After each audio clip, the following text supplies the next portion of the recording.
నిన్న ఇన్స్టాగ్రామ్ నుంచి ఒక అమ్మాయి కాల్ చేసి, అన్నయ్య మీ వీడియోస్ చూసి నేను రీసెంట్గా జిమ్లో జాయిన్ అయ్యాను, కానీ మా క్లాస్మేట్స్, నేను డిగ్రీ చదువుతున్నాను, మా క్లాస్మేట్స్ ఫ్రెండ్స్ బాడీ షేమింగ్ చేస్తున్నారు అన్నయ్య లావు గురించి. వాళ్ళు నేను పైకి వెళ్ళడానికి నాకు ధైర్యం సరిపోవట్లేదు, చాలా బాధగా ఉంది అన్నయ్య అని చెప్పి ఏడుస్తూ కాల్ చేసింది. నేను చెప్పాను అమ్మాయికి, అమ్మ నన్ను కూడా చాలామంది బాడీ షేమింగ్ చేసేవాళ్ళు ఇంతకుముందు.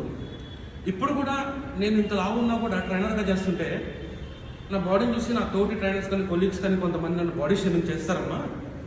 ఆ టైంలో నాకు ధైర్యం ఉంటే డైరెక్ట్గా వెళ్ళి ముఖం మీద అడుగుతా, మీ ఇంట్లో తీసుకొచ్చేమన్నా పెడుతున్నావా నాకు అనేసి.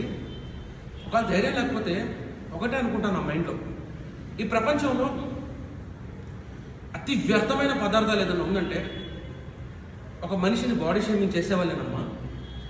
సో నిన్ను ఎవరైనా సరే, నన్ను ఎవరైనా సరే, ఎవరైనా సరే బాడీ షేమింగ్ చేశారంటే జస్ట్ మైండ్లో ఫిక్స్ అయిపో, ఈ ప్రపంచంలోని అతి వ్యర్థమైన పదార్థాలు వాళ్ళే అని. మనుషుల బాడీలో నుంచి వచ్చే వ్యర్థం కంటే వ్యర్థమైన వాళ్ళు. అలా హ్యాపీగా మైండ్లో ఫీల్ అయ్యి ప్రశాంతంగా ఉండు. వాళ్ళేదో అన్నారు వీళ్ళేదో అన్నారు అని చెప్పేసి డిప్రెషన్కి పోవద్దు తల్లి అని చెప్పాను.